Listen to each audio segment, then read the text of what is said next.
All right, welcome to the Cheap Seats podcast presented by the Cheap Seats Media Network. I'm Dominic. This is episode 22. Yes, we're on episode 22 now. We're going to talk some ball today. We're going to talk some football specifically. I have on two wonderful guests. One is no stranger to this show. It's my brother, Joseph Faria. He's wearing the Nick Bosa jersey right now. We're going to try to put this on YouTube so you might be able to see us and how disheveled I usually look when I'm doing this. But Joseph is here, and he is joined by his good friend, my good friend, Matthew Offert. Welcome to the show, sir. You're also a big Niner fan, as people can tell from how you're dressed. Welcome to the Cheap Seats, Matthew. I'll let you get a little introduction to the people. What do you want to tell them? Well, like you said, I am a big Niners fan and a big football fan in general. So thank you for having me on. And I'd just like to say that I cannot wait for the last 7 games of the NFL season, best 7 games of the year. So super excited. It is depressing when you say 7. It is exciting because they, like you said, they are the best 7 games of the year. It just things get so awesome and unpredictable in January and then later in February. So I'm really looking forward to them. But it does suck to think that there's only 7 left. I was thinking about that at the end of the games this past weekend. I should say we are recording this on Wednesday night. It is January 17th. So we're gonna take a look ahead at the divisional round matchups for this weekend. We're gonna have some takes, give us talk out some thoughts on each of the matchups. I guess we're gonna obviously talk about the 49ers Packers game in more depth at the end. But we'll start with the first couple games up that are first. But before we get into that, I know, Joseph, you might have something special to share with the audience that happened to you recently that I heard about. I don't know if I can't believe I'm getting a shout out on this and on YouTube, but yeah, I just got engaged. Well, I asked the question, I guess. So, but yeah, Hey. that happened on Saturday during the Browns Texans game. Is pretty wild during football. Do not now you'll always remember when it was the Browns Texans game. Yeah, we'll always remember that. Saturday, January, what is that, 13th? But yeah, no, super excited. My now fiance Haley, who is she's just thrilled and she's showing off the ring any way she can. And yeah, now I am now officially a part owner Chargers fan. So I'm for some letdowns. That's all I got to say. House divided. Hey, Haley's ready for some wins. It's more like that. Haley gets to join the faithful. She loves the Niners. Fun fact about her: she follows Kristen Huschek on Instagram, and she's absolutely in love with her and Kyle Huschek. Hey man, maybe we start with a shout out for Kristen. I mean, what a generational weekend that she had. Taylor Swift wearing her custom jackets, and then was it Taylor Lautner in the Lions game, and everybody else in between. And Kyle was tweeting through it all, making sure that everybody knew that it was his wife who did that. So we can only aspire to be as good husbands as Kyle Huschek is. But shout out Chris Huschek, putting in work. Those are actually pretty impressive. She does a great job. Sick. Yeah, I had no idea that it was going to become such a nationwide, she could actually make this into a business and make real money doing it. I think she kind of, I haven't read too much into it. I think the Chronicle wrote a piece on it. I haven't dove into it yet, but she's been doing it through the whole year, or at least for parts of the year. She made that Purdy jacket that Debo was wearing a couple weeks ago. She makes them all the time for because I think she goes to games usually with Claire Kittle, George Kittle's wife, and Olivia Culpo, who's dating or engaged to Christian McCaffrey. So I know they hang out a lot during the games, and she always has fits that they're wearing and usually makes them. So she's pretty talented seamstress, designer, etc. So that's a good shout out, Joseph. Good shout out to Christian Huschek. But no, congrats to you. Congrats to Haley. So happy for you too. That shows that you did a good job. She's showing off the ring. That's pretty impressive. Thank you. Appreciate it. Good purchase. Okay, just want to get that out of the way because I know it's a big milestone. So I don't know if you're on YouTube. I think people usually say at this point, subscribe, rate us. And then drop a little congrats in the comments if you want to shout out Joseph and Haley. Yeah. So that's awesome. Just want to get that out of the way, and then one other order of business. Not to be a downer here, but it's a tough day in the sports world in the Bay Area specifically. I know we're not going to talk about basketball today, but we have on this program talked about the Warriors to some length. But really, really tragic news coming out of the Warriors. They are in Utah right now. We're preparing for a basketball game tonight against the Utah Jazz. But I think it was reported that last night at a team dinner, one of the assistant coaches, Dejan Miljovic, suffered cardiac arrest and passed away today after it was hospitalized. So just really shocking, tragic news. And I didn't feel right if we didn't at least acknowledge that, because this is a Bay Area sports podcast and we do talk about that. So prayers to him and his family, and to the Warriors. I don't know how they're going to keep going and just play basketball after this. It just seems unthinkable at this point, but just really, really tragic, and just wanted to say a few words about that. And by all accounts, obviously I never knew him, got to meet him or anything. By all accounts, he seemed like a pretty fantastic guy, really positive, energetic coach, had a big impact on a lot of the guys in that locker room, and had a really big impact in basketball in Europe in general, and in Serbia specifically. I know he's Serbian. He was an assistant coach on the Serbian national team for a little bit, and just had a really big impact there. So thinking good thoughts for them, because they are human beings, basketball players, even in the NBA, and just a really terrible situation there. So just wanted to put in a word there before we go in and talk about football, things that are inconsequential, but a big weekend nonetheless. So we'll get into it right now. As we alluded to, and as these two are wearing their 49ers gear, I feel bad. I don't have mine on. I guess I only have like a Jimmy G jersey, so that might be a good thing that I'm not wearing that. But we'll start with the other games happening next weekend. But it should be noted, the Niners are playing the Green Bay Packers on Saturday night this weekend for the divisional round. They were the 1 seed. They had to bye, so they had an extra week of rest before they get to play this weekend. So, but we'll start with the first game on Saturday, one that honestly might be the best one of the weekend, sneaky the best one of the weekend, just because of the quarterbacks that we're going to be able to see go to head. I know the AFC game has some pretty good ones, but this guy CJ Stroud for the Houston Texans has been a revelation. He put together, I think, one of the best, if not the best, rookie seasons as a quarterback, especially getting a playoff win last week against as home underdogs to the Cleveland Browns. I know when I was last on this podcast, talked about my love for Bill Flacco, as I call him, and my friend Nikki did. But unfortunately, Bill Flacco did not play all that great in Houston, threw a couple pick sixes, and the Texans rolled to a 45-14 victory, eventually earning them a spot in this game against the 1-seeded Ravens in Baltimore. The Ravens open, I think, as of the time of this recording, and last time I checked, they're 9.5-point favorites at home against this upstart Texans team. DeMeco Ryans, former 49ers defensive coordinator DeMeco Ryans, and rookie quarterback CJ Stroud, kind of the headliners there. But I don't know who wants to start, but give me your kind of initial reactions to this matchup, how you think this will go, any insights you want to share with the listeners. Anything that stands out to you? I don't think this is actually going to be that good of a game, honestly. Okay. Maybe it's because I was at the Christmas game against Baltimore, and that is imprinted in my mind. But I just don't think there's any way rookie CJ Stroud can go to Baltimore against that defense and light it up. I just don't think there's any way. And then I don't think the Houston run defense is good enough to keep them in the game, because obviously Baltimore just wants to run it, especially once they get a lead. They want to run it, and just run out the clock. And they're just really good with the lead, even though they've blown leads this year, which doesn't really make sense to me.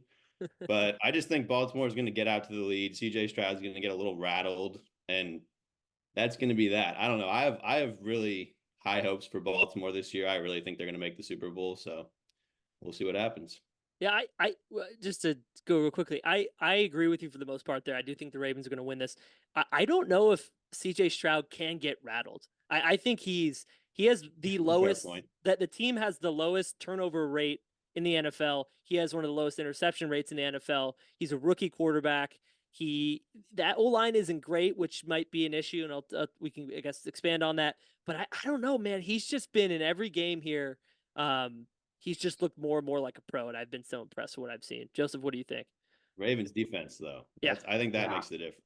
Yeah. I think adding to that point, I mean, I try to look at it like I'm not particularly rooting for any particular teams, obviously, other than the Niners. I just want to see some good games and stuff, and I think Houston is in trouble because they can't run the ball. So it's going to rely on Stroud passing. And that, I mean, we all saw, well, I guess me and Matthew saw the Ravens defense in person. I thought, like, obviously everyone raved about the Browns defense. We saw what happens when they go somewhere and have to play against the Texans. They're not the same on the road either, by the way. No, and to that point, I was going to say, I think a huge stat that was talked about in the NBC pregame that I didn't even really think about, because I thought all year the best three defenses were the Ravens, Niners, and Browns. And looking at how poor the Browns defense was on the road versus at home was like, it was miles apart, and it showed on Saturday. Yeah. I just think, man, it's going to be tough. I think I agree with you there, Dominic, because the way that Stroud, and I guess because I'm an Ohio State hater, I was kind of always thinking that I just think these Ohio State quarterbacks, they're whatever. And then you see how Justin Fields kind of has been in the NFL. I completely think Stroud is different. I think Stroud has so far totally made me eat my words. And I think you're right, Dominic. He doesn't get rattled because I just think it's so impressive what he did against that Georgia defense last year, and they almost beat Georgia. And now he's like kind of translated a lot of that over to the NFL, I feel like. And I personally think he could have a good day against the Ravens. I do agree with Matthew, though, and this is because I don't think they can't freaking run the ball. He's going to be forced into mistakes. He's going to get sacked. That Ravens front seven is freaking phenomenal, like the Niners. I mean, the Niners have the two best linebackers. I'd put their two linebackers right behind us, honestly. They're fast, they're huge, they're strong. I don't see the Texans sustaining that. And I think the Ravens are going to be more physical. Roquan Smith, Patrick Queen, hell of a tandem. The linebackers there, they're impressive. I think Roquan, another All-Pro nod. Yep. Yes. Yeah. He's All-Pro safety this year, and obviously had a big day against the Niners. And they have Clowney. They have freaking Clowney too. Who wears 24 as a D lineman, which is that bothers me. Bizarre. Whenever I see that bothers me. I think it bothers everybody. I've heard so many people say that this year. It's like, why is he wearing 24? I think he did that on purpose. Oh yeah, absolutely. No, you're right. They have a pretty ferocious front. Yeah, I was looking to the numbers on this. It is pretty interesting. The Ravens, for how good you think that run defense is, they're only number 14 in the league, so they're pretty middle of the pack in terms of yards allowed, yards I guess average per game that they've allowed. Obviously the Texans had to be on the bottom in rushing. Rushing, they're 22, so yeah, they're near the bottom. Yeah, near the bottom. They're 22nd in rushing. I was going to say offense too, right? I thought they were terrible in rushing offense this year. Yeah, no, that's what I said. Rushing offense, they're number 22. Oh, I'm sorry. Yeah. I apologize. No, you're good. No, they're 22nd in rushing offense. Their O-line is definitely, one of the weaker parts of their team. Obviously, outside of Tunsil, who's a left tackle there, and actually did, he's up there. He's probably top 5 left tackle, top 3 in the game. Is he healthy? By the way, he was like limping around last game. Yeah, I don't know. I was trying to look at the injury reports. I think he does have one, but I don't know how much it affected. I mean, he did a great job against Myles Garrett, which he's like Trent hard to do. They can't play without him. Exactly. Yeah. So that's going to be it's a good insight there. I mean, that's going to be big to determine how well protected CJ is going to be, but also how well he can run the ball, because they need a line that's actually healthy and clicking. But I think that's definitely like the weakest part of their offense that they have.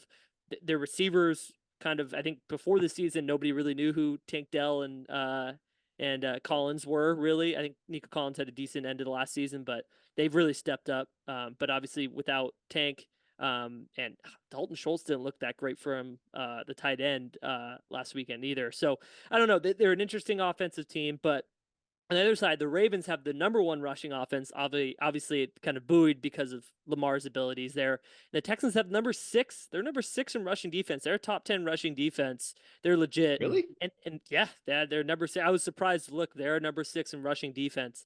I think D'Amico just is that shows you his value as a D coordinator and getting the guys in there. But I mean, they have Will Anderson, obviously, who's been the headliner on their D line more from rushing a passer standpoint. But they have some dudes. So I mean, that's going to be a fascinating matchup. I think it's a cliche to say, but this one might be won and lost in the trenches rather than really just the quarterbacks going at it, because I think whoever controls the line of scrimmage, runs the ball more effectively, or stops the run more effectively, might win this one. What do you guys think? Definitely.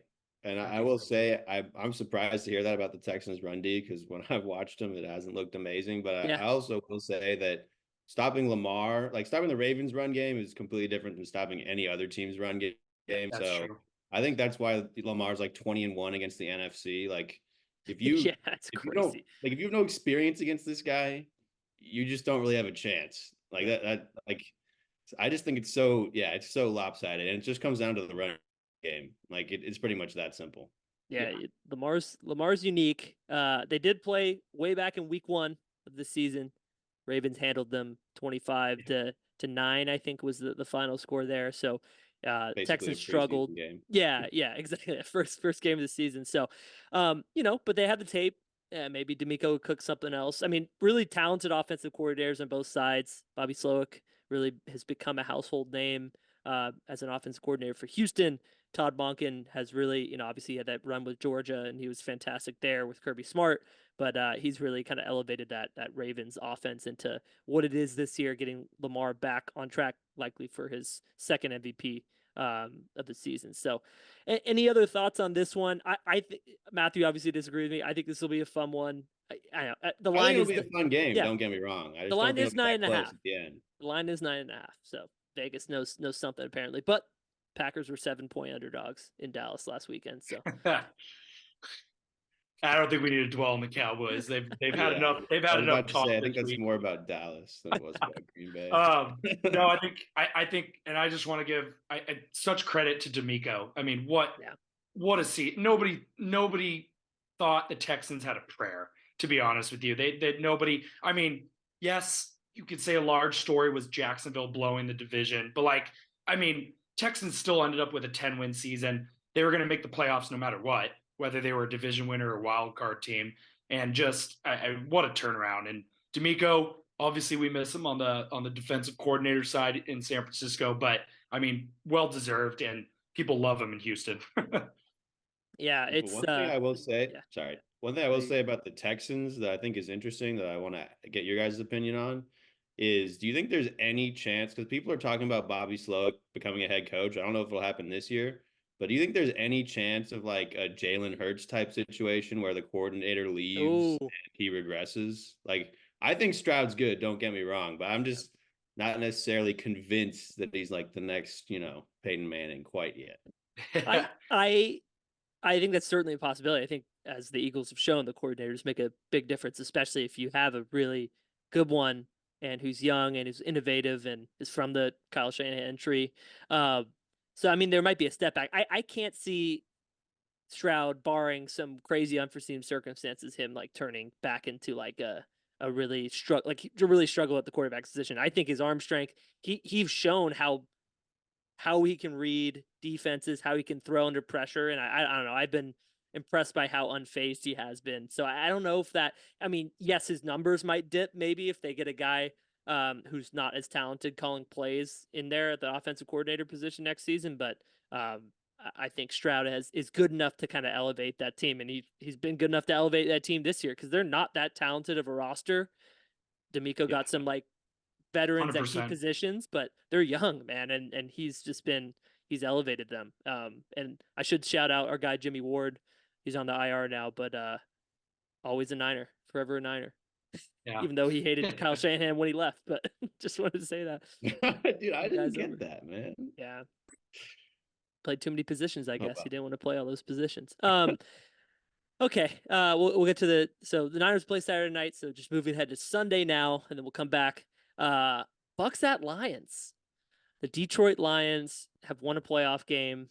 They beat the Is that the first time in our lifetime? first time Yes. in our the first time they've won in our lifetime. Yes, We because witnessed they had history, boys. yeah, crazy that we we can say we were alive for it. 1 point victory, 24-23 over the LA Rams. They got up. It was actually just a very entertaining game. That was the only like really entertaining nail biting game of the weekend. I know we were talking before. It was I think the only one score game. Yeah, that was the only one that really felt like a playoff game to me. Yes, I agree. Playoff intensity. Yeah. Strangely, the Steelers made it close in their game against the Bills, but then the Bills kind of they shut them out. It wasn't you didn't ever feel like the Steelers had a chance then, but that was the game that like got to one score late and was like, ooh, let's see what happened. But yeah, the Lions and the Rams, that was a nut cutting time, down to the wire. All the decisions by the coaches were scrutinized. McVay not electing to go for it late, even though it was a long fourth down try. But he only had one timeout, gave the ball back to the Lions. They kind of run the clock away. But the Lions kind of did what they did all year round, which was, use that early game momentum, those early game scripts with Ben Johnson, and jump out on teams and get some points early, and then kind of fall back to their defense, which is actually really improved this season and have been impressive, especially in this later half of the season. And obviously in the first game against Kansas City, but that was before we kind of realized the issues that the Chiefs had. But I don't know. This Lions team is resilient. I love Dan Campbell. I don't know if I'm afraid of them yet necessarily, because it seems like they kind of shouldn't be. they kind of put together these. I mean, I watched him play in Chicago this year and saw how Jared Goff can kind of crumble in cold weather, but that's beside the point. I know some Lions fans. I'm happy for them. I'm happy for my cousins out in Michigan who I just saw recently. They're happy that the Lions are doing well. So happy the city of Detroit. But I don't know. The question I guess we'll pose to you too, and I'll just say the Bucks real quickly stomp the shit out of the Eagles on their Monday night playoff game. Baker Mayfield torched them. I mean, did we expect anything different for the Eagles defense because of just how terrible they've looked down the stretch and just kind of the wheels fell off there? We can talk about that. But do you feel like this is a letdown spot? It's the playoffs, but do you feel like Detroit kind of expended all of their first-time playoff energy last weekend in a really emotional battle against Stafford, their old quarterback, and got the win? Do you think the Bucks have a chance being a 6.5 point underdogs here in Detroit? You want to take it, Joe? I was thinking, I think they definitely have a chance. I think this is the most, like, I want to say this is the most interesting. Like I don't know how to feel about this game. This kind of feels like, obviously other than the Niners, I'm obviously really excited for the Chiefs Bills for a lot of reasons. This game feels really interesting. It was like two teams, maybe obviously with the season the Lions had, but maybe two teams that a lot of people didn't expect to be in this spot at this time of the year, maybe. I think, I think the Bucks, they obviously showed that they were better this year than they were last year, even with Brady. I think their defense is still pretty solid. To me, the big thing with the Bucks, obviously, other than Baker Mayfield having a good season, is I think Rachaad White deserves a lot of credit. That dude, not only was he a fantasy football beast this year, I was about to say. he was the way he's performed. And Matthew was texting me during that game. The Bucks came to San Francisco. I mean, how many dinks and dunks Baker had, and White was killing us. PPR God. Yeah, White is a huge factor. He runs the ball better for them. He's good in the passing game and the screen game. Obviously, the Bucks have really talented receivers, Mike Evans and Chris Godwin. I still think Mike Evans might have some of the worst hands for a big guy, but that's another story. Every game, at least once a game. he dropped so many balls that I just don't understand how you drop being that huge. so But hilarious. anyways, He's gonna be a Hall of Famer. He's had all these 1,000 he yard is. receiving. Yeah. He's putting up. I say that, and he's still an amazing receiver, and he's still put up record numbers. So I just don't. Yeah, Yeah. it's so weird to me. I think their tight end Otten is a key weapon too. Baker likes going to him. I think he's a little more athletic than people give him credit for.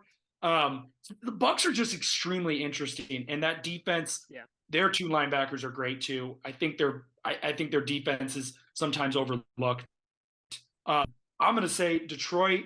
Their offense is great and everything. I know you maybe said some of the stats, Dominic.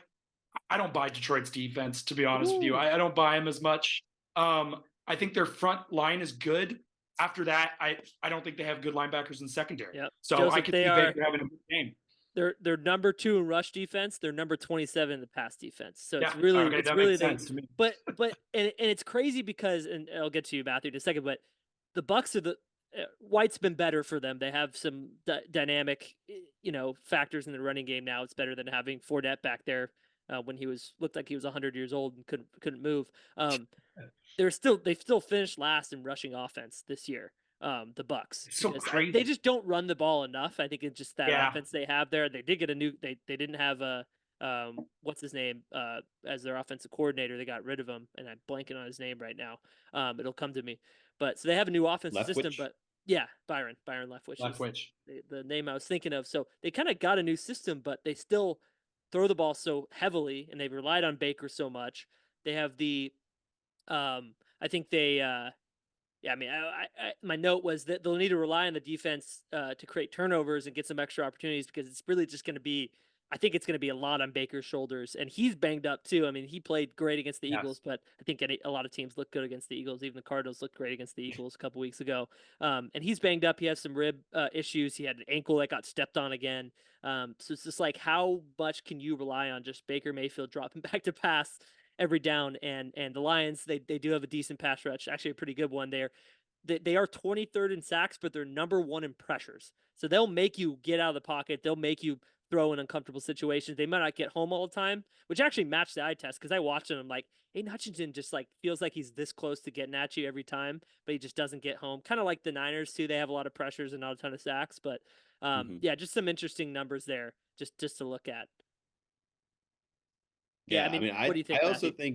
I also think Baker Mayfield is kind of like an underappreciated weapon in this type of scenario. Like, he fits the underdog role perfectly, and he's going to be able to like motivate his team. Be like, it's us against the world. He even talked about it after the game. I saw. He's like, I love this scenario. Well, we're going on the road. We're underdogs. It's just your team against the world. Like, I think if the Bucs win, like, that's going to be like a sneaky scenario where, like, yeah, Baker's not like an amazing quarterback. He might not even be as good as Jared Goff. I don't even know, honestly, in that quarterback battle. But his personality compared to Jared Goff's, like, he's going to get those guys going. And especially with Mike Evans and Chris Godwin, dude, like, anything could happen. Yeah. He could throw it up to Mike Evans 10 times. He could be covered 10 times, and, he could catch all 10 of them. Like, the Bucs are just kind of a wild card to me. Yeah. Like, I legitimately don't know what's going to happen in this game, because I just don't know how the Bucs are going to play. They beat Carolina 9-0, right? They looked like they looked terrible, and then they destroy the Eagles. And I know the Eagles aren't good, but I'd like to think they're better than Carolina, right? So I think the Bucs are a total wild card, and I'm excited to watch this game. That's what I'll say about this game. I agree, and I think that's why it makes this matchup so intriguing. It's just, I think both of these two, you could see a lot of like from both sides with these teams. And yeah, Detroit's had a great year. Dan Campbell's great. I think that, both teams are sneaky in a way, but I definitely think I was a little surprised by the spread, to be honest with you. 6.5, I felt like, just objectively, I think 6.5 is a big spread for Detroit. I said the same thing today. I'm like, that's a big spread. I was with a friend in my program. He's a big Lions fan. I'm like, 6.5 points. I know the Lions look good and they're at home, but I mean, the Bucs aren't a great team. But like you said, Matthew, they're kind of that team that they could lose any game because they could just play down to their opponent, but they can win it. I mean, especially games when they're 6.5 point underdogs. That's what I think is dangerous there. And like you said, Baker thrives in that situation, being the underdog, being doubted. So I mean, he's had a hell of a year. As much as you can praise the Lions for just getting back on track, changing the culture, I think, nobody expected anything of the Bucs either this year. Yeah. They kind of Don't like, they oh, have this like roster. 80 million dead cap or something? Yep. Some insane. Yeah. A lot of Yeah. dead cap, a lot of older players, aging players. People, underestimate Baker all the time, even though he kind of gave the Browns their best playoff run in the last like 40 Think the years. Browns would take Baker back right now? Yeah, I mean, I think they would. over I think Deshaun they for would. sure. 100%. 100% Baker, would. Baker, Flacco, then Deshaun. That should be their priority. But the other thing I had, on the other side, the Bucks have. I mean, we talked about the monsters that the Bucks still have on their defense. Vita Vea, guy we played in high school, Milpitas legend. That's Stop still the insane. stop the tush push on Monday night single handedly. That was Almost. great. I love watching Vita play, but they have some monsters in that D line. They're number 5 in rushing defense. The Lions are number 5 in rushing offense. So that's going to be a really intriguing matchup to see how Ben Johnson tries to get tried to get Gibbs and Montgomery going in the running game, because the Bucks still have just beasts that can plug up running lanes and make it harder there. So it could be. I mean, if the Bucks really, I think if I'm the Bucks and I'm Bowles here, and obviously he's a defensive coach, say what you want about him, I think he's still up there as one of the better defensive coordinators in the league. If they could stop the run and make Detroit be one-dimensional. I mean, yeah, exactly. That's what you gotta want to, and Goff maybe could do it. He's at home. He has a lot more experience as a quarterback. He definitely wasn't what he was in LA, but I think that's your best chance at winning is making sure that they don't get those easy chunk plays on the ground. Yep. I agree about it. I mean, like the Lions, especially a team that has Jared Goff as his quarterback, but the Lions, like in general, even if they had a star quarterback, they're a run first team, right? Like, I mean, they have 2 star running backs, so they want to run the ball. So especially in the playoffs, if you're playing a run first team, you want to stop the run. Like, I mean, I'm going to talk about it with the Niners. Like, like we just got to stop Aaron Jones. We don't get too ahead of us. Also, a question for you both: how do you think the Bucks are going to fare with the frigid cold up there in Detroit? The frigid cold dome. Yes. Yeah. Did you guys see that? Somebody asked Todd Bowles in his press conference today. Oh, that's hilarious. Like, serious. Like, this female reporter was like, "How do you have any strategy to help your guys adjust?" And he's like, "Well, they do play indoors there, so we're gonna be off the bus in 20 seconds to get in there." So, hey, football fans just aren't used to watching Detroit in the playoffs. They don't know their home state. Yeah, give her a break. Give her a pass. Good point. Yeah, I know it's tough for the profession I'm trying to get into, just to see that question be asked. That was tough. Because the way it was asked, it was like, you can't just say that you were joking on that, because that was tough. But all right, glad you guys caught that. But yeah, I mean, these two teams again, like the Texans Ravens, they did play earlier in the season. I think it was in Tampa. Lions handled them pretty easy. I think it was like 20-6, so relatively low scoring. But they shut down the Tampa Bay offense. So if it has been done, it can be done again. But the one thing I think with the Lions that, I don't know, maybe it's just me talking, but I've seen them play. I saw them play once this year in person. They scored 0 points in the second half against the Bears. They scored points in second halves of other team in other games, and they've been able to stay in front. But they scored 3 points in the second half against the Rams. Obviously, they only held the Rams were held to 6 in the second half, and they ended up winning by a point.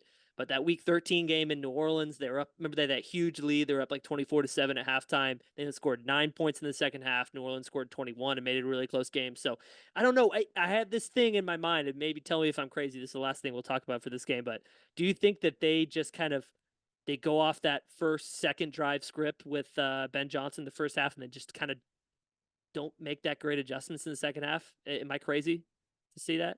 It could be that. I mean, it totally could be that. Like, it's interesting because everyone's talking about Ben Johnson as like a potential head coach and super hot candidate. But on the one hand, if you can't make adjustments, are you really that good of a coach? So it's like, it's hard to tell. Because Kyle's kind of that way too. Like, obviously, I think Kyle's a better coach, but like we score a ton right in the beginning, and then the whole fourth quarter comeback thing. And so I think if you are a really good offensive coach, you're kind of just going to be better in the beginning because that's when you get to plan and script and, if you're a good coach and you have time to plan, you're going to do And well. defenses adjust to you. Yeah. Yeah. So I don't know. It's hard to put too much stock into that. I think it definitely has something to do with it, but I don't know if it's hard to pinpoint. It's hard to put your finger on it, I'd say.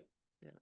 I think I might be being nitpicking a little bit because the every offensive category you look, the Lions are like top 5, at least top 10 and everything. So they've been really good. But just one thing to look at. Do with Goff, by the way. Yes. Like Goff is not exactly a proven, second half, closing out games quarterback. So yeah, no, I mean he's been a lot better than what I've normally been accustomed to watching Jared Goff do, and obviously last year he had a really nice bounce back season as well. But yeah, it's when he's really his back's against the wall, we'll see. I mean, I don't know if he'll have that kind of situation this week, but I think just something to look at, in the second half to see, even if the Lions jump out to a big lead, just see what their offense does in the second half. I don't know if they get conservative or not, but Dan Campbell loves going for it on fourth downs and everything, so they're not exactly the most conservative team.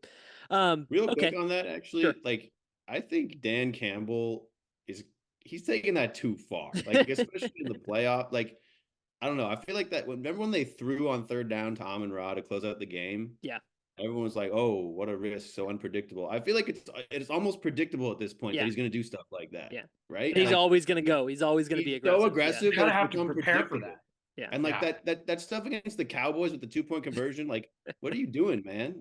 I don't get it. So I think he's taking it a little too far, especially in the playoffs.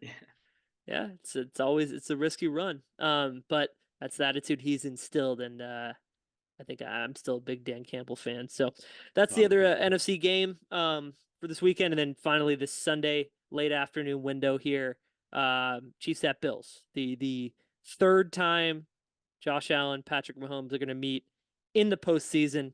First time that's not an Arrowhead. It's going to be up at Orchard Park up in Western New York in Buffalo.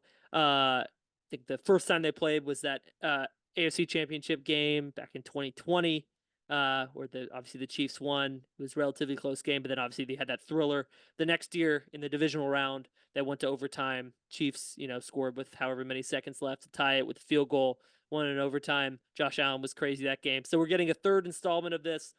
Am I crazy for thinking that this is going to be more of a grinded out, low scoring game compared to the last two times? You're not crazy. Sorry. Yeah. What do you think about that? No, I think it could be low scoring. I just don't.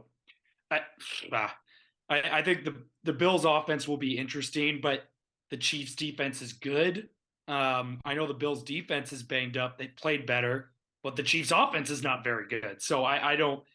Yeah, I think the last couple matchups in the playoffs, they've been more high scoring games from what I remember.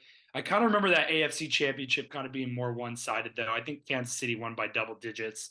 But obviously, 2021, I watched that whole game live. That was, obviously the Niners have had great playoff performances as well, but that game was an all-timer for sure. That 2021 divisional round was ridiculous. So it could maybe get down to the wire. I don't see it being a shootout like that, though. Yeah, I think. Go ahead, Matthew. Sorry. I just think the Chiefs their whole game plan and strategy is completely different. They're not a deep shot Tyreek Hill type of team anymore. They're more like we were when we had Jimmy. I mean, I know they have Mahomes, but ground and pound, not a lot of big, deep passes. Even Kelsey's had an off year. I mean, they're lucky Rashee Rice came on like he did. Otherwise, they wouldn't have much of an offense. So, and even with the Bills, they've started to develop a running game. Josh Allen runs more in the playoffs. I just think it could be more like a ground and pound, especially in the cold in Buffalo, ground and pound type of game. Not a lot of deep shots, and just because of that, it'll be more low scoring. Yeah, it's going to be another cold one up there. Yeah, I was looking at the defensive numbers for these teams. The Bills are the number 4 scoring defense, number 7 passing defense, and number 3 in takeaways. So they're opportunistic. They make you drive down the field. They don't give up a ton of big plays. They're stout up front. They can get after you in the passing game. So, I mean, just a defense that you don't think of as being like a top 10, top 5 defense really in the league, but they really have been this year. They've been able to keep other teams from scoring, and they've needed it because their offense has struggled to really convert in the red zone. That they've struggled getting touchdowns a lot. But if Josh Allen and James Cook play like the way they've been playing, maybe they won't have too much of an issue. But Chiefs, they're number 2 in scoring defense, so even better than the Bills. Number 4 in passing defenses. So both these teams, I think the theme here is they're both top 10 passing defenses, top 7 passing defenses. They have the guys that can lock down receivers, especially the way Stephon Diggs has been bizarre this year for just the He's amount too of targets dramatic he's for me getting. right now. He's too dramatic. dramatic. He's not Him and AJ productive Brown at both. all. Yeah, he hasn't been productive. AJ I Brown. just feel He hasn't like been productive. I used to like Diggs, and this year he's just, I don't know. He just gets so, like, you guys ever see, he comes off, he just like looks, body language. makes these faces at Josh Allen. Like he goes like, there's all this stuff about like, oh, I love this guy. And it's like, I don't know, dude. You're just like putting up a front or something. Like, I don't know. Yeah. What about like all those tweets that like him and his brother were making? You remember that? Like, Yeah. Oh there's yeah, always that's drama right. with him. There's always drama with him. So yeah, Yeah. like I think one of the best quarterbacks in the league. yeah, Josh Allen is he's a gunslinger and he's reckless. That's just who he is. He's gonna make turnovers, but he's gonna take shots, and it's paid off. I still, even though it was poor tackling by Pittsburgh, that run was awesome Yeah, it's on Monday. That was, I mean, who does that as a quarterback? Like Lamar's not as great of a runner as he is. He's not taking that hit and keep running. Like Lamar's Josh, also half his size. So that's true too. Yeah. But Josh only it's Colin dynamic. Kaepernick comparable. Only guy who had a That's longer true. rush, That's only definitely longer right. rush in the playoffs by a quarterback. But I think, yeah, I don't know. Yeah, I totally think the Chiefs corners could lock up their receivers and could bait Josh into mistakes. I think Josh, to me, is a little more carefree with the football, or careless, excuse me. Yeah, I don't know how you want to say it. With the football than Mahomes is. I think it really, like you guys said, I think it will be more ground out. I guess it will come down to whoever runs the ball better. You got 2 great running backs on each side. James Cook, I think, has been. I think James Cook has arguably been one of the biggest stories of this season. How he completely turned around that offense and emerged once they started knowing how to use them more. and either also in the pass offensive game. coordinator switch. Yeah. Exactly, yeah. But once they made that Got Dorsey switch out of there. and they got James Cook more involved and kind of, in a way, I don't want to say completely got the ball out of Josh Allen's hands, but not force Josh Allen into making those dumb decisions, you got a completely different Bills team. And I think Pacheco has been a great story for the Chiefs as well. So I think you could argue like whichever running back has a better day might dictate the team's success and maybe who wins this game. So I feel like both running backs will be used heavily in this game. Yeah, Pacheco had the highest number of rushing attempts in his career this past weekend against Pittsburgh. He had 24, or sorry, against Miami. This is the Chiefs.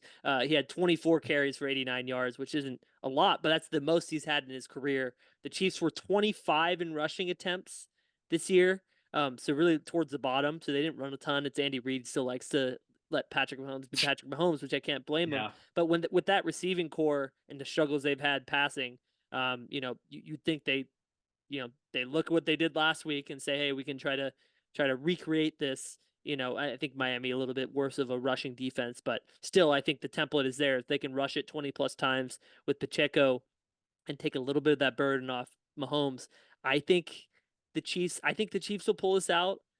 I don't know. It's a hot take. The Bills are 2.5 point favorites, which really that home in the playoffs, it's almost like a pick 'em. Even. Basically. Yeah, You it's like basically Mahomes on even. the road? Again, this is the first time on the road in the playoffs. Yeah. So I want to see how he does. I really want to see how he does with crowd noise. I want to see. He's never had to we all know this. There's regular season crowd noise and then there's playoff crowd noise. And that crowd is absolutely nuts in Buffalo. Yeah. I'm really curious to see how that offense is going to operate. They've benefited from the Arrowhead silence their whole playoff time. Not even just the silence, though. The defense has also benefited from being at home. They get their crowd noise into it and they get hyped up. Now they can't. I think I mean, Doug, you might be right. I mean, I think this game is very evenly matched. And I think I will go back real quick because I don't feel like enough people have slandered the Dolphins. I can't believe, and that was I'm glad you point that out. Clearly, Andy Reid had the idea of running the ball in that cold game. I don't know how the hell Mike McDaniels decides to let Tua throw the ball so much. Like, I was very disappointed. I was watching that game, Joseph, and I was like, game plan? Mike What might is be an this idiot. game plan? Mike might be an idiot for not running with. I mean, was Mostert, like, he wasn't super healthy, but yeah, come it's on. negative degrees. Mostert was How the hurt. hell I are you think not that running the ball with factored in. Mostert and A-Chain? Like, what are you doing? And clearly, Andy Reid was like, well, we're just going to keep running with Pacheco and look at where it got them. Like, Tua's another story, but he's not all that. Yeah, we knew who Tua was. We knew who Tua was. Yeah. Eight carries for Mostert. Yeah, for 33 yards. That's just that is ridiculous to me. Like, I think I would be shocked if either of these teams run the ball less than 15, 20 times at least. I could even go up to like 25, 30. I think the Chiefs will definitely look at that tape. The Bengals whooped the Bills' ass last year in that divisional game, and they were way more physical. Burrow was also on his shit, obviously, and healthy that year. But, like, Bengals were way more physical. The Chiefs should totally overran the Bills. The Bengals did it running the ball, right? They did. They did. Yeah, they controlled the clock. The Chiefs are going to come out. They're going to give Pacheco another 25 carries. Like, easily. That's what they've been doing at the end of the season is feeding it. Like, just as they should. As they should. My thinking is if they do that, they feed him enough, then I think they should be able to get out of it. Because if they keep the ball, possession is going to be big in this game because then it just puts pressure on, especially if they score too. It's going to put pressure on the other quarterback to make more of those throws and feel like it needs to be more on him, whether that's Allen or Mahomes. So I feel like whoever's going to do that is going to control this game. The Bills are 7th in rushing.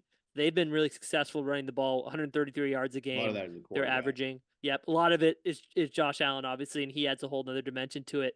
He's actually last year he had 700 yards rushing. This year he has about 500, but he had 15 rushing touchdowns, which is by far the most in his career. So he's really been able to be a weapon closer to the end zone, especially. So that's been a little different for them. But the Chiefs, I mean, crazy that Kelsey still was their leading receiver in terms of receptions and yards.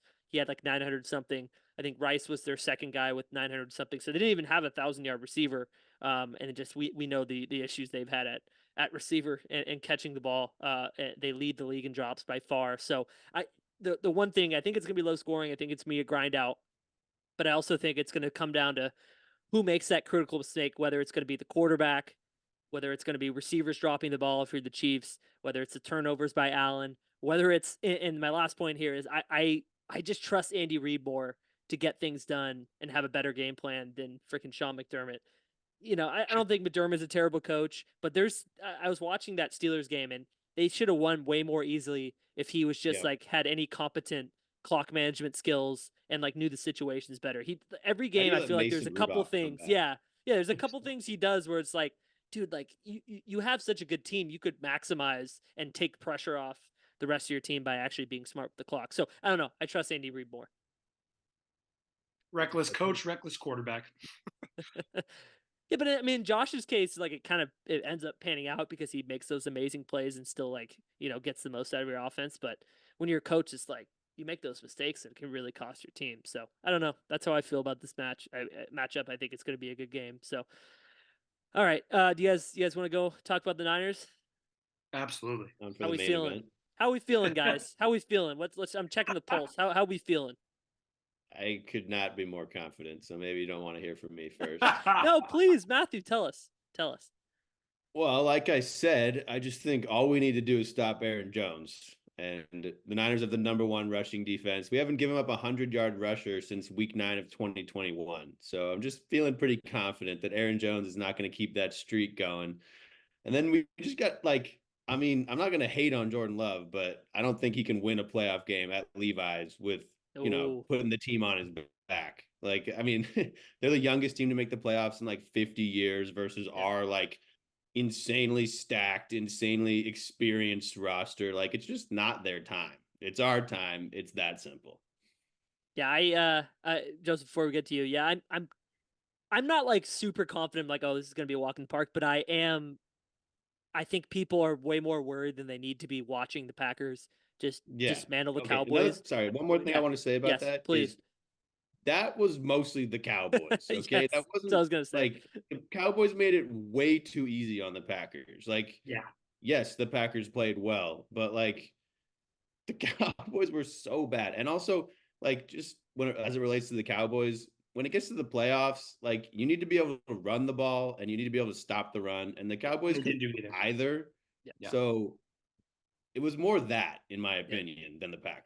Sometimes it's that simple, and sometimes you have these convictions in life because you watch a lot of football, and you just have these feelings in your gut, and you trust your eyes, and it feels good, to know that Tua did his thing on Saturday, and then we got to watch Dak Prescott do his thing on Sunday. It just feels good to be right about things and just And know then what Jalen kind of Hurts do his quarterbacks you thing are. as well. Yeah, all pro Dak Prescott, I should say. Sorry, I'll put a little more respect on his name. He's an all pro this year.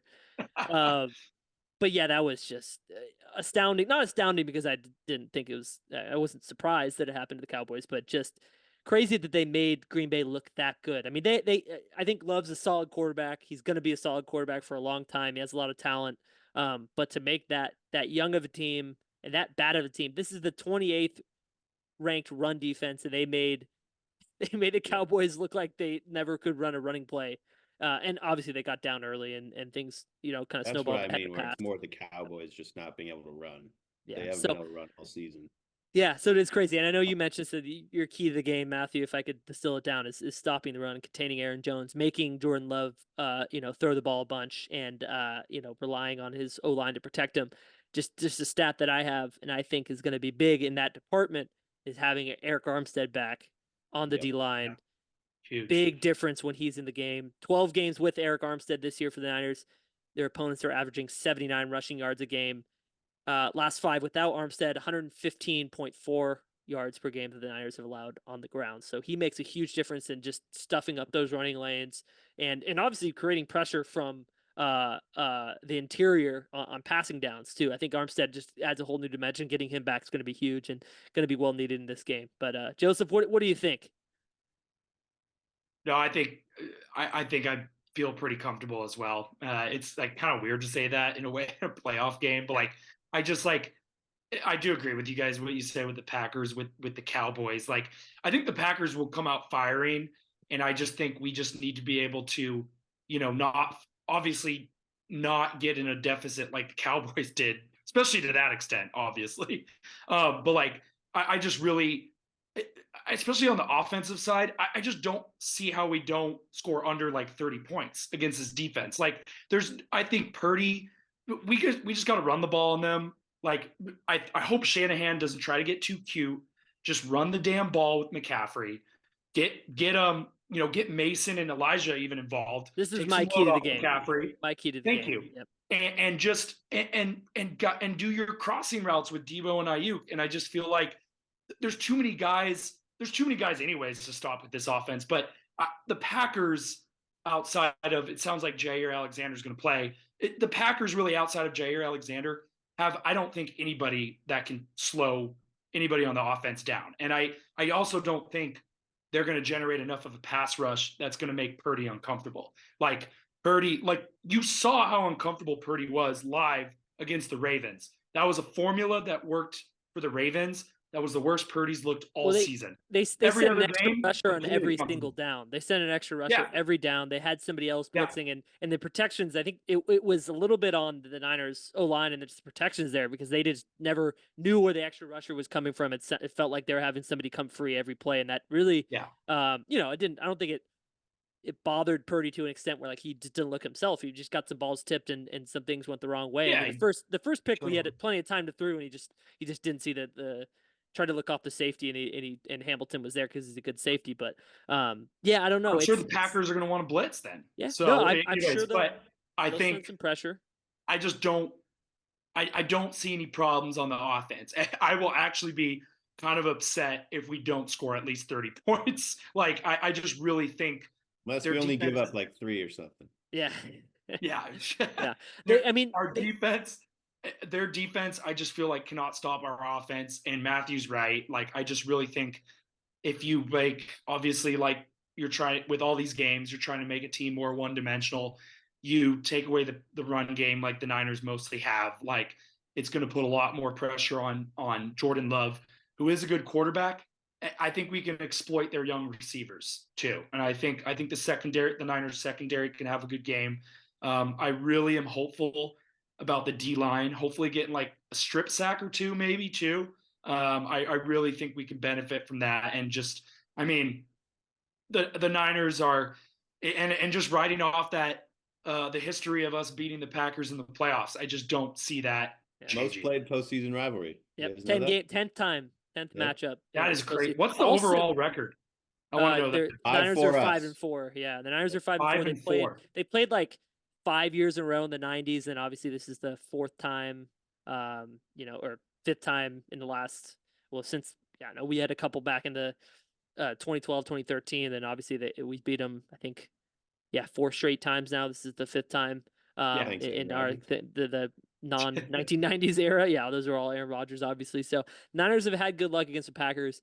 That is one thing that gives me pause, because I know, they're going to be motivated. I think LaFleur is going to be motivated to try to find that extra gear to finally beat Kyle.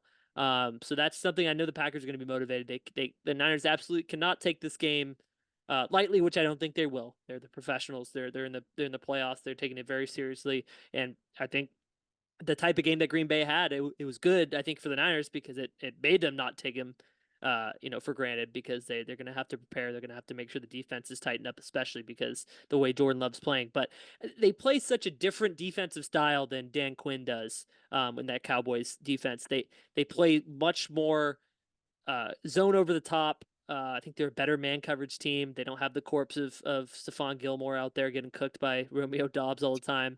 I think they have better, faster DBs, but also I think they just play a style that's so much less susceptible to getting beat over the top. The Packers had 7 explosive plays against Dallas. 7 plays for 20+ yards. Most of those receivers were wide open. Yep. Literally wide open. Yeah. So it's just I can't see the Niners making that many big mistakes or any mistakes like that at all in this game. Just the way that they play defense, the way Wilkes calls that scheme there. So that's what gives me, I think that's what gives me a lot of the confidence I have in terms of the 49ers defense showing up. But like you said, Joseph, it's going to come down to, this isn't a game to screw around, Kyle. I know you like passing the ball. I know we have some really good guys. I know we believe in Brock, and I know Brock can get it done. You don't need to prove anything to anybody this game.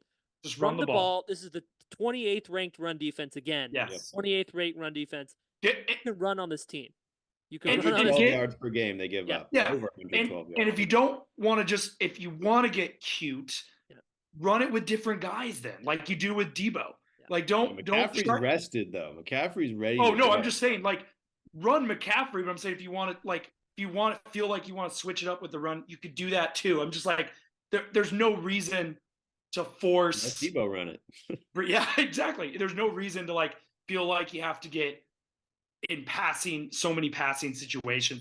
Just run the ball, get us good positive yards on first and second downs. Don't put us in third and longs, and just don't give the Packers any confidence. Just squash them down, get an early lead, and just take it from there. The defense will hold up. Brock literally just needs to be a game manager this game.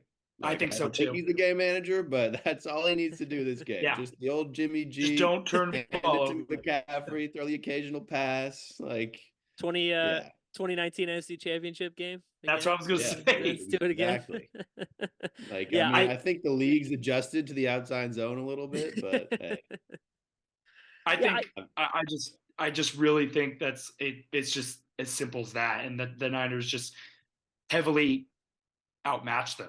I think there's there's nothing to it. I think and I think the biggest the biggest second half of the season turnaround, I think from a Niners standpoint, and I keep raving about him, is Travarius Ward has been, I think, my favorite Niner during the second half. Matthew and I saw that amazing pick 6 in Arizona that he did. It's just great to feel like obviously the Niners have had great in their last runs with Harbaugh, the last years with Shanahan. We can all agree the front seven has been stout, and we've had the two best linebackers for a while. For a while back, it was Willis and Bowman. Now it's Greenlaw and Warner. It's so nice to know we have a number one corner. I just want to say that. And it's nice to know that he has ball skills now. Like, I mean, I know you've probably heard me saying this all season, but like, he's turning the PBUs into interceptions, and that makes such a big difference. Like that can win you games. Just that difference alone. So, watching he's gotten way better. Watching Akello Witherspoon miss like in the game against Detroit, just like that guy's he's always right there. I can't believe he he's never still gets playing. the ball, and he never gets the ball. I'm like, started, something's didn't he? never. He started the whole for the game Rams. for the Rams. That's what I said against Detroit. So watching that game, I was just like, he hasn't changed. He hasn't changed. He's right there where the ball is, but he can't make any play on it. So it does feel nice to have a guy that can make plays. And you have Lenore and Ambry Thomas have been. And they've been great too. Great on the other side, and obviously it's more Thomas now Lenore is playing. coming into his spot. own. Lenore's a great tackler too. So they have guys that have speed. They have guys that can play in the back end. So it's just the way they play. They don't give up those big plays. So you need to test Love's patience a little bit, because he wants to get the ball going over the top and take those deep shots. Yes. So you got to stay disciplined. And I don't know. The other question I was going to pose to you guys is like, if things go wrong, what would be the one thing that, like, if you're foreseeing things go wrong, what's the one thing that you think would go wrong for this team? And one of the things for me is just like, Jair Brown on the back end, just being the inexperienced safety that he is, making some mistakes on some reads, trying to come up and make a big play and getting beat over the top. That's the one thing I think that gives me a little bit of pause in this defense. I think they have enough talent surrounding him where I don't think it's going to make a huge difference, but I'm going to look out for him.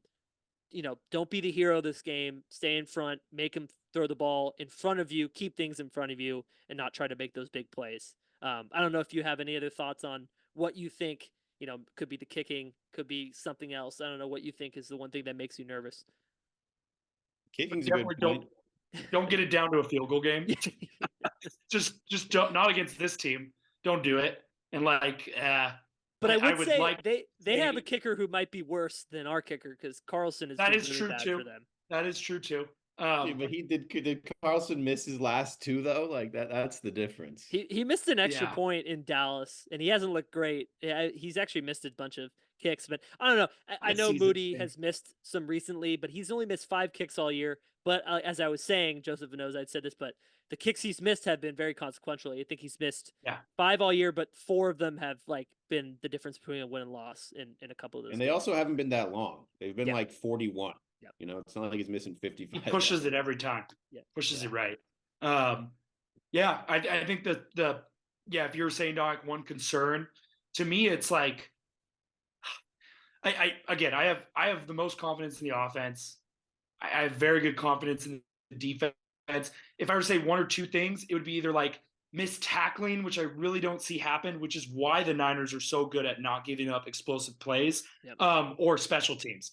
Ray McLeod has not looked that great lately. I don't know why. There has to be a problem with that. But if the special teams makes mistakes, which ironically that's what the Packers did in 2021 to lead us to that win in Lambeau, could keep it interesting. And I just really hope that's not the case. Still an upgrade over Ronnie Bell, though. I'd rather have him back there than Ronnie that's Bell. True. Returning punts. I'd rather have no one back there than Ronnie Bell. Just don't risk the fumble. Just let it bounce. It's fine. Get the ball. And the symbolism of a number 10 late round rookie returning punts. It's just that you don't want to have that. You don't want to have that. I was there. We were all there. Joseph and I were there. We were all there for that one. That was gross. But I mean, just some of the things that were popping up in my mind. I think they won't get in this situation, but I think the Packers have enough talent on that defensive pass rush. They have Rashawn Gary. They have Preston Smith. They have some guys that if they can't get to you, they can put their hands up and kind of disrupt those throws. So they're going to have to be careful. And again, this is why the running game is going to be huge, because they don't want to get in those third down and long situations all the time. And the O-line has been shaky at best. for the Niners this year in pass protection. So they don't want to rely on that. They shouldn't rely on that in any of these games. But just to say the Packers have some talent there.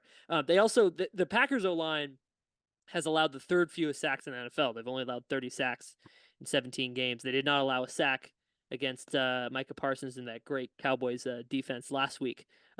So they've kept him clean. And he's not a mobile running quarterback. He won't really dice you up on the ground. He has the ability to, and he has the ability to extend plays, but it's gonna be imperative for the front to get home because the Niners aren't going to bring extra pressure. I don't think a ton in this game.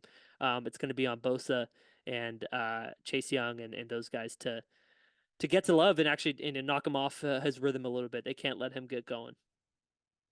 I think you're right. That was actually something I wanted to bring up.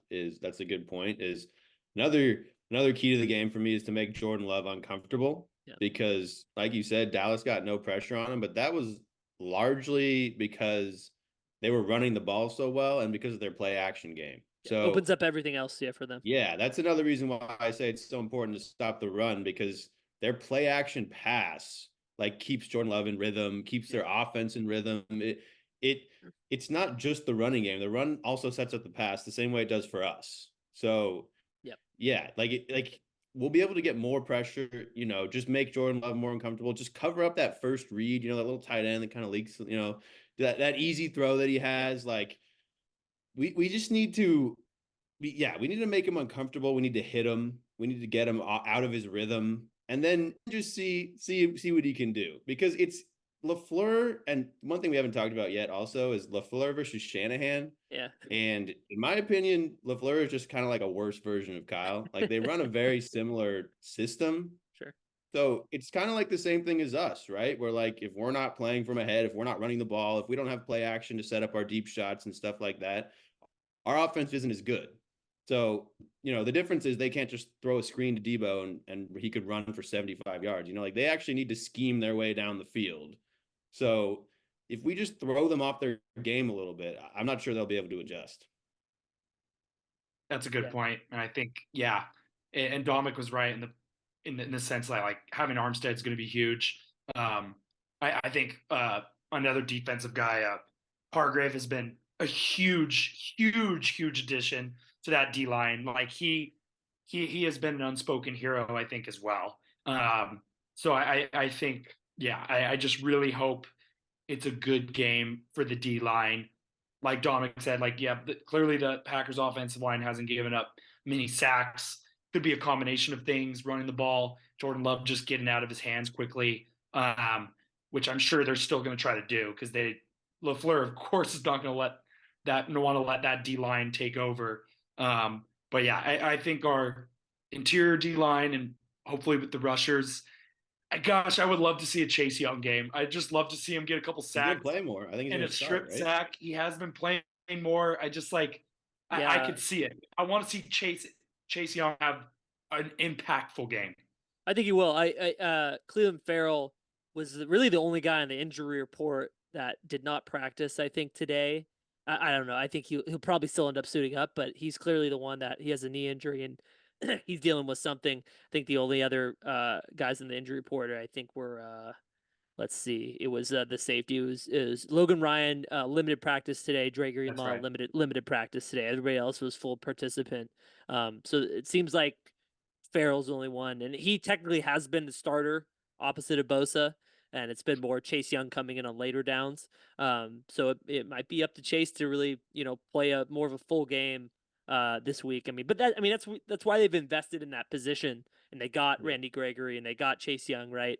These are for these moments is to have guys you can keep fresh rotating in on the outside of the D line, and obviously the interiors too. Obviously with Hargrave and the guys they got there. And Kinlaw's looked a lot better this year as well. Just being from a production and an interior standpoint, both getting after the passer and stopping the run. But again, I think Armstead just takes that to a whole nother level. So I'm confident with all of the guys that are getting back. They really needed the rest. They were so fatigued. I think that was part of the missed tackles coming at the end there. I think they were just fatigued, man. They played a lot of football. They had a lot of guys go down to injury. So I think now this extra week of rest, and really 2 weeks because most of them didn't really play against the Rams as well in the final game. So I think that's really going to come into play. It's going to be about Kyle. Just don't get cute, man. Just let's run the ball. Let's. I know you want to set up the pass and take your shots. I like it. You could switch it up sometimes, but man, it's like some games it's like the whole first couple drives. There's like he's calling like 8 pass plays and 3 run plays. I'm like, dude, let's run the ball a little bit. So, but I know I Run the understand. ball. I understand because some teams, I know the Packers will come out. If I'm the Packers, it's like I'm selling out to the run, to make them beat us That's over why the he pass. throws. Yeah, exactly. And I know that's why he does it. So I'm trying not to be super simplistic, keep it simple here. But I think he can really just if you don't get too far away from it, you can obviously you want to switch it up when you can and when those opportunities present themselves. But it's really going to be about running the ball. So. Run the ball, impose your will, and just like show why you're the championship caliber team and they're not. Yeah. 49er football, baby. Excited. Yeah. It's gonna be a good one. Any last thoughts on the Eagles before we wrap this up? Any things you want to say on the Eagles? The Eagles season. All I'm going to say is they had. Justice is served, and they got what they deserved. Yeah, I will say this is what karma looks like when you celebrate tearing someone's arm. This is what happens. So we'll leave it at that. And I will just say, great entertainment. I enjoyed watching the Eagles lose just as much as I enjoyed watching the Niners win. So thank you, Eagles, for making this season even better. That meme I put in the chat, just evergreen. I'm just gonna keep reeplaying it with new teams. Great. Yeah, the Eagles. That made my night. That was awesome. That was way more fitting when you put the Eagles in. That was you sending that for the Eagles, I think, was better than the Cowboys one. But seeing, obviously, I wasn't rooting for any scenarios. I just want the Niners to just focus on winning 3 games right now. Beat who's ahead of you. But I'm not gonna lie, it was kind of sweet seeing the Cowboys, Eagles, and Rams all lose. Yeah. No, I was like, it was kind of fitting, and I think to Matthew's point too, it just feels like this is just like this has got to be our year now. Like we got to take advantage. We just had 3 teams I hate go off, and our biggest competition, bro. I mean, like, or at least we thought what we thought was going to be our biggest. Yes, you're right. Yeah, we have what's in front of us now, and I mean, the Niners just need to. Just need to ride it. You know, you worked this hard to get home field advantage. You make the most. It's gonna be loud in there, baby. I'll make sure of it. Yeah. Hell yeah. Be loud for us, Matthew. Time to hunker down, fellas. Let's get some positivity going. I'm gonna be a nervous wreck. It's gonna be a big year. So let's get some good vibes coming out of Santa Clara. Yeah, I think the best thing for me about the Eagles losing, it's just the Eagles fans turning on Sirianni that quick, just that quick. I want him to stay though. Yeah. Please don't fire No, him. I know. I think he should stay. It sounds like because I think Diana Rossini put out a text today or tweet today saying that he's helping Howie Roseman search for a new coordinator. So it sounds like he's gonna be there to stay. So good for Nick, but it is just great to see how that the players are kind of turning on him, the fans are kind of turning on him, and he's really just been a figurehead there. And his I think the term coordinator merchant has been thrown around for him. He's just been banking off his coordinator. So I mean, it is sweet. McCarthy might be done in Dallas, so we'll see how that No, he's staying. He's coming back. He's staying. Did they announce it? Gave him the vote of confidence today. Wow. Damn. I for sure thought Jerry Jones was which I love.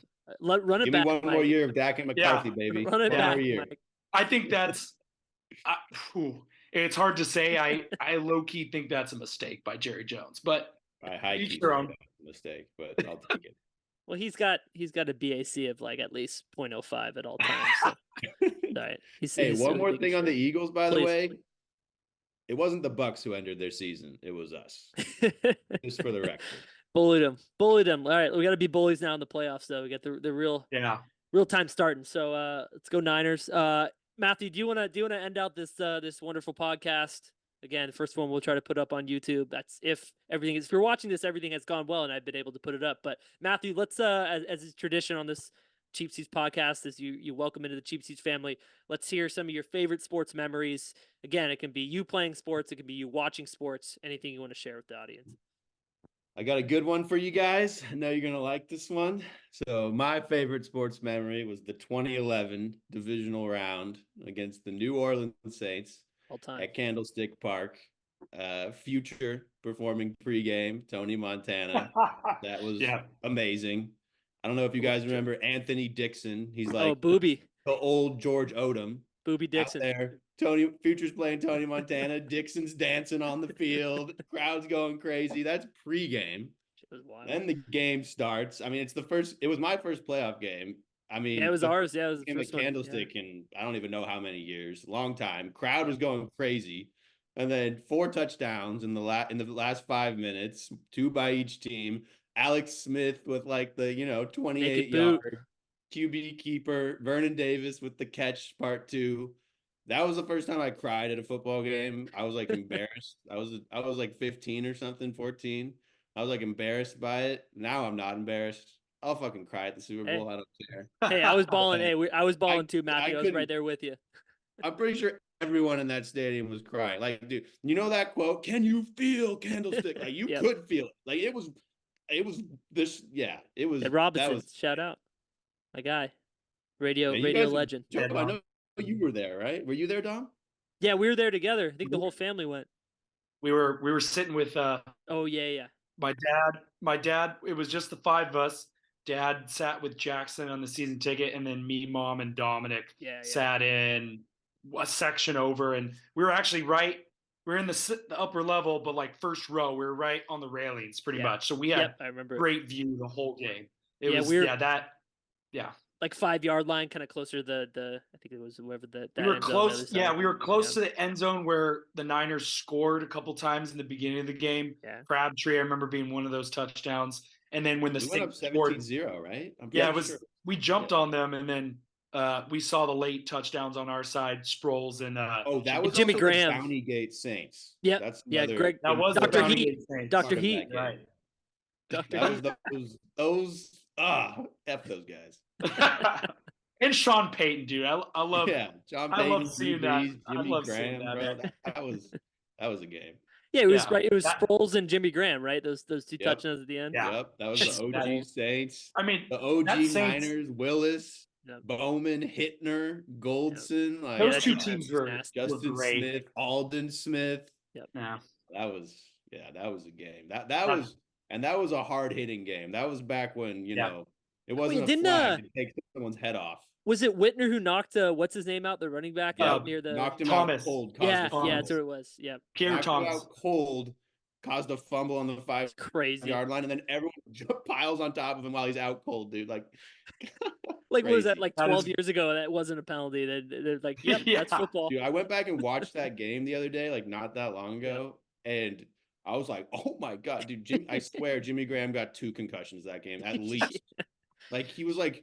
He couldn't even walk straight, and then like 2 plays later, he's back in the game. Yep. I was like, "Oof, this is like football." He's a football guy. Football. It's a good memory. Any more that you wanna imbue, share? Or is that the top of your list? Just football or sports in general? Anything you want. Okay, so honorable mention would be the 2014 World Cup in Brazil. Oh, that's awesome. That obviously is. It's hard to compare that to anything else just because of the magnitude of the World Cup.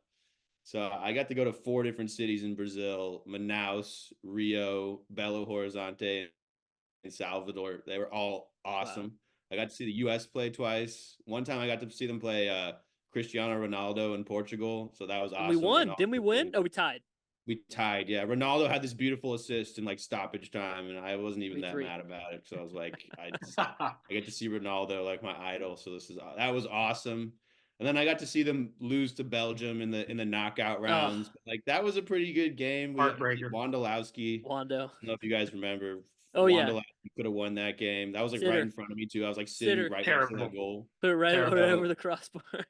Yeah, but I also got to see a Brazil game in Brazil. That was once in a lifetime. I got to see France play Germany in the quarterfinals. Damn. So yeah, just the energy and the culture of Brazil. I mean, Brazil was an awesome country. Rio, one of my favorite cities, and to combine that with the biggest sporting event in the world I would highly recommend to anyone ever considering going to the World Cup. That's special. It's totally worth it.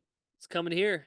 2 years. Oh, I'm so excited for that one too. But the difference is it's really cool to like tour a country. You know what I mean? I was going to all these different cities. And on the off day when I'm not going to a game, I'm like exploring the city. It was just like a really cool dynamic. I never got bored. There's always something to do. Like it was awesome. Well, you can't go to Canada or Mexico, so I might. My friends have been talking. We're trying to go to one of the games in Mexico if we can. If we're You lucky. should have gone to Mexico City last year, bro. I know. Well, now they're that's what they've been renovating that Aztecas just for the World Cup or next year too. And I think it's gonna be open sooner, but they're doing a bunch of upgrades for it. So that might be the move. Yep. Hey, I'm excited for the World Cup and Copa America, man. It's just, hey, I'm excited for the future. Yeah, We're going to be good sports in this country. Finally, game. I think the Niners Saints is a real good one to put on top. That's my top one. Another, I would say, an honorable mention. Matthew is 2015 Western Conference Finals Game 5 against the Rockets. The Warriors rocked. First time Warriors made it to the finals. That Oracle was electric that night. That was OG Oracle, dude. Yes. Those are, I would argue those are, I think I've shared that before on this, Dominic. The Niners Saints is my all-time favorite sporting experience ever. I think Warriors Rockets is behind that. Best game I've ever seen watching on TV is Sharks Golden Knights 2019 Game 7 when they were down 3-0. I tell you not, I was losing my fucking mind at that game. Yeah, I think we all were, dude. That was arguably best hockey game I think I've ever watched. Yeah. Amazing. Even though it was shitty for so much of the game, it just turned like so fast. Amazing. Yeah, that was unreal. I was at a bar, like a watch party. That was unreal. Yeah. Nothing hits. Nothing like I don't know. Basketball. I have my thoughts on the NBA product now and how it's kind of Joe and I agree with you. Taking a big hit. Rapidly. But that's for another podcast. But I'm saying I don't think there's ever going to be, just the way the NBA is going, there's never going to be an atmosphere like those early year Warriors runs at Oracle bro. for those playoff runs. Even the We Believe year. I mean, shit, in 07, like there is nothing like the energy in that arena, and it's just special. It's not even half now. Yeah, it's not even half. It's less than half. It's a shame. It's a shame, but just those memories, they're great ones to hold on to. But appreciate it, Matthew. There's some beautiful ones to share, and obviously Joseph and I share those similar memories because we were at those games as well. So you picked some good ones. Obviously not the World Cup ones. So hopefully we'll get to have a chance for that. It was a pleasure, boys. Appreciate talking ball with you, and thanks for being on the first YouTube show of the Cheap Seats. Hell yeah, go Niners. Go Niners, baby. All right, signing off. Till next time.